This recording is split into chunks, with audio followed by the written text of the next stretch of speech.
Hello, good morning. Welcome to the Trey Olds Radio Show. Thank you for joining us this morning. I hope you're all doing well, and good morning. Today, my special guest is actor and writer, Mr. Ken Farmer. Thank you, and join us in a minute. Okay, Ken, my first question to you is, how did you get started in the industry, the entertainment industry? Well, that's an interesting story, but I'll try to cut to the chase a little bit. I have a degree in theater, as they say, but I never did anything with it except doing, little theater and community playhouse, that kind of stuff, till I was 32, and I lived in Dallas. Well, sort of. I had a cattle ranch in Henderson County, Texas, and also had an oil company. We punched holes out over West Texas. Mm-hmm. And I was dating this girl who was a model in a local agency there, and every once in a while I'd go in with her, and the agent would come up and say, you got a great look, I could get you a lot of work. And I looked around and it seemed like all the guys were in there were, let's just say not my type. And I said, well, thank you, but I appreciate it. And, but don't believe I'm up for that. And I came in with her one day, and she asked me every time we came in if I wanted to do something. And I came in, and she runs up to me and says, you ride horses, don't you? And I said, well, I've been thrown off of one or two. Yes, ma'am. And she said, we don't have anyone in this agency that can ride. And I looked around at all the pictures on the wall, and I said, yeah, I can believe that. And she said, we need to send somebody to represent the agency for a Dairy Queen audition. And I had never told her I had a degree or any training at all in acting, and I didn't then.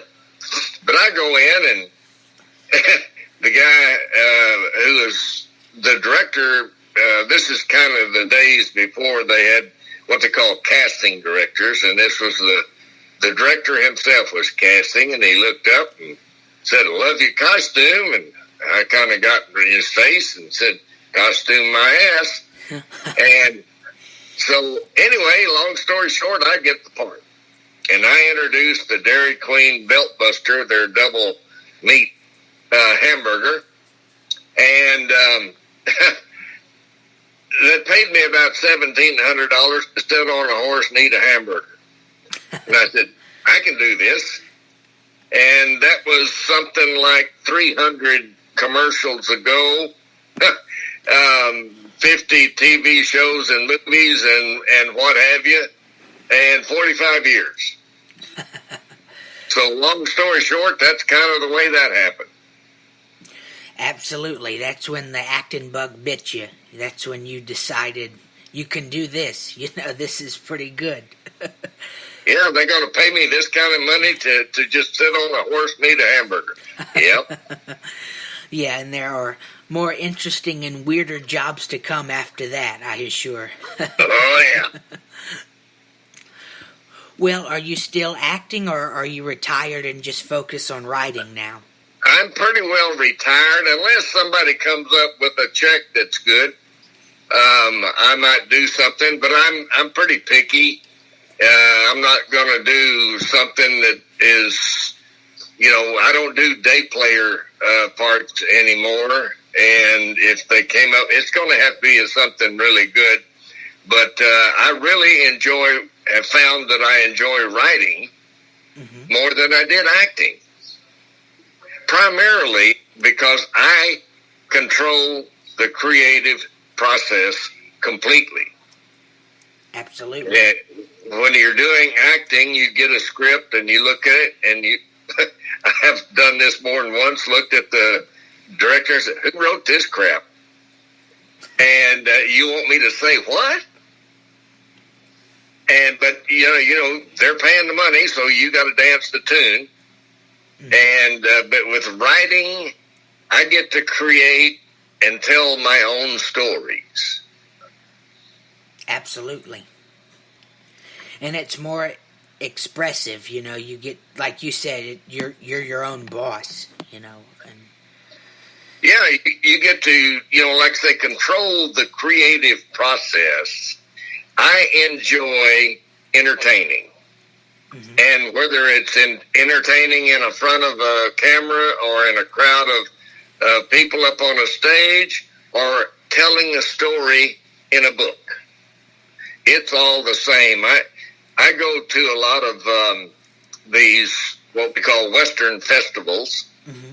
and, where you got a lot of, old-timey stars are there, and they bring pictures and whatever, and people come and, they want to buy a picture and get an autograph and get a picture and all that kind of stuff. And I take my books. Mm-hmm. And, the fans come out of the woodworks. They finally want to actually meet you. God knows why. And, buy a book and get it autographed and have their picture made with you and all that kind of thing. We were supposed to do one July the 27th and 8th of this year in San Angelo, but they canceled that due to this pandemic thing. Mm-hmm. But they'll do it next year. We'll do it next year, May the 4th. Okay. Yeah, a lot of things have shut down due to the pandemic, but hopefully, we all get back to work and functioning our daily lives, hopefully. Well, somebody asked me what I was doing different for the pandemic. I said, nothing. I said, I stay at home and write anyway. That's what I do. Absolutely. I might go to town once a week, go to the grocery store and what have you, but primarily I stay at the house. And they said, what do you do for relaxation? I said, write. What do you do for fun? Write. When you love what you do, it ain't work. Absolutely. Yeah, I write too, but primarily I do the radio show, interviewing, and I love doing it, and right. It's a job per se, but you're having so much fun, it's not work, Yeah, that's the thing about it. I sit down and I'll start writing on a scene in a book, which is, I'm in the middle of book number 37 right now. Oh, wow. And I look up and it's 2 hours later and I forgot to even go pee. Yeah, you get into it, and that's good, because you enjoy doing it. It's your craft, Right. And I hate to walk away when I call it when I'm on a roll, mm-hmm. because sometimes you have a good idea, and if you don't get it down right then, it's gone.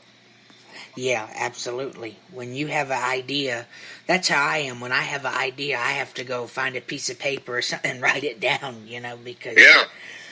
Well, I use the recorder on my phone here. Mm-hmm.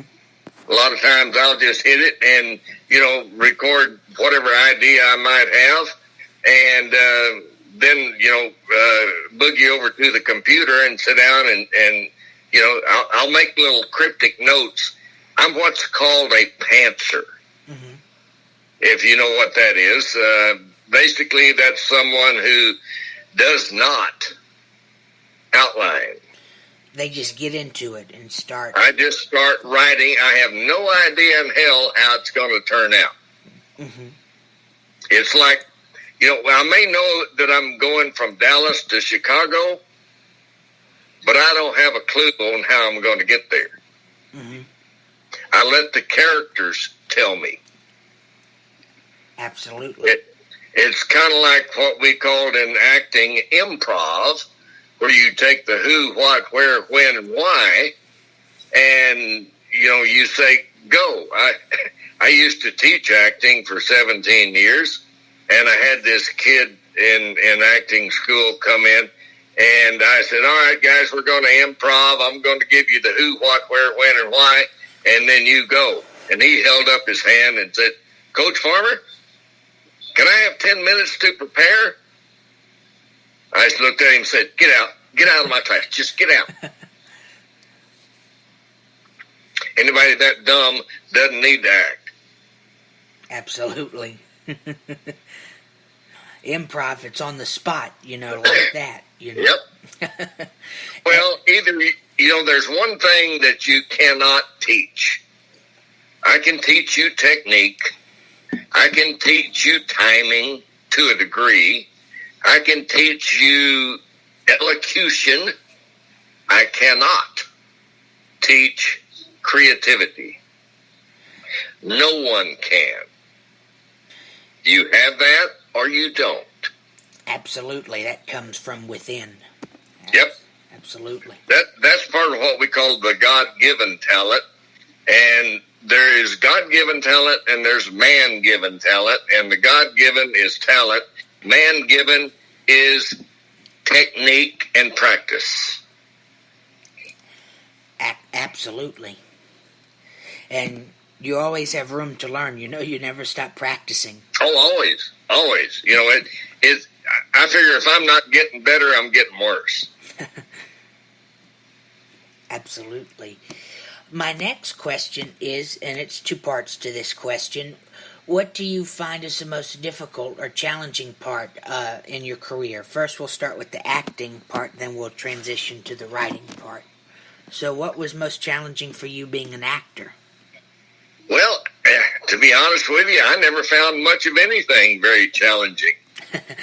It was something that I said, wow, this is fun and it's easy and it's something that, I guess I've always been kind of a ham anyway, and acting to me just sort of came natural.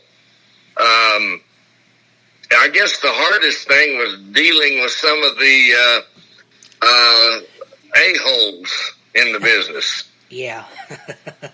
If that answers that question. Writing, I don't see a whole lot of thing that's hard there either. I'm sorry if I put a kink in your get along on your interview, but it's just easy for me. I mean, I didn't start writing novels until I was 69 years of age. I'm sorry, 65 years of age. I now have turned, no, by golly, I started at 69. That's right. 69, and I turned 79 last month. And I have released and published 36 novels. That's awesome. Incredible. Absolutely. Yeah, that's what when you do 3 or 4 a year, I can turn out a novel in 12 weeks. And I write basically, altogether 3 different genres, maybe 4 now. First was military acting. I'm an old jarhead. That's Marine, if you didn't know that. Well, thank you for your service. Thank you, sir. And then Westerns, and I had written a Western screenplay in 86. And after writing 2 military novels with a friend of mine who was a retired captain from the airline business and also a fighter pilot, and I had this screenplay, and looked at it and said, hey, let's turn this into a novel. So we adapted my screenplay into a novel, a Western novel, and it won Best Classic Western of 2014. Wow. I said, well, I guess, what? Then I started writing. So we did a total of 8 military novels, and all the rest have been Westerns. And the book I'm writing now they term it Southern Noir Mystery. Think of To Kill a Mockingbird, if you will. Oh, okay. Very interesting. I'll have to check out some of your books. They sound very interesting. Yeah, most of them have achieved bestseller status in their category. Mm-hmm. And but I've had this